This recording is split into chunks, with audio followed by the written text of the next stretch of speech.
तपाईले करारको कर्मचारीले रोडमा ल्याउनु। कयौं मान्छेहरूले ताली बजाए, केही बुझ्नु भएको छ ताली बजाउनेहरूले? यो भन्दा अगाडिको चोर सरकार, चोर नेताहरूले के गरे? श्रेणीविहीन तल तहका मान्छेहरूलाई दरबन्दीबाट आउट गरिदियो। लोकसेवामा नासुभन्दा मात्र माथिको भ्याकेन्सी खुल्छ, ड्राइभरहरू मनमानी राख्ने सिस्टम सुरु गरे, पिउनहरू करारमा झुन्ड्याउने कामहरू गर्यो, गरिबहरूलाई थाई जागिरबाट आउट गरिदियो। सबै थाई जागिर माथिको मात्र गर्ने, करारहरू गरिबहरूले गर्ने बन्दिए। हिजो त्यसको विरुद्ध आवाज उठिरहेका थिए, मैले लडिरहेको थिएँ। यो श्रेणीविहीन कर्मचारीले न्याय पाउनुपर्छ, गरिबलाई पेन्सन चाहिएको छ, गरिबलाई पनि वृद्धि विकास चाहिएको छ। तल तहमा काम गर्ने कि त भन्नु पर्यो सुशीला कार्कीले अब म ड्राइभर राख्दिनँ, भन्नु पर्यो सुशीला कार्कीले मेरो भान्सामा कोही पनि काम गर्दैन, भन्नु पर्यो सुशीला कार्कीले मेरो टोयलेट कोही सफा गर्दैन। गर्छ भने दरबन्दी, खै तिमीले किन दरबन्दी सृष्टि गरेनौ? दरबन्दी सृष्टि गर्नु पर्थ्यो त गरिबको लागि, ती तल श्रेणीविहीनको लागि तिमीले दरबन्दी सृष्टि गर्नु पर्थ्यो। तर तिमीले के गर्यो?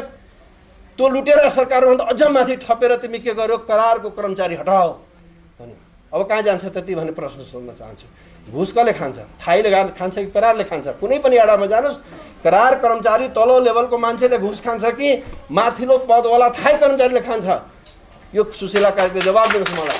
यो करार कर्मचारीको खारिज तिमी गरेका छौ, तुरन्त फिर्ता ल्याऊ, तुरन्त फिर्ता ल्याऊ। यदि लिएन भने आम जनता पार्टीले देशभरिको करार कर्मचारीले काठमाडौँ उतार्नेछ, काठमाडौँ उतार्नेछ र तिम्रो सबै हिसाब किताब हामी लिनेछौँ।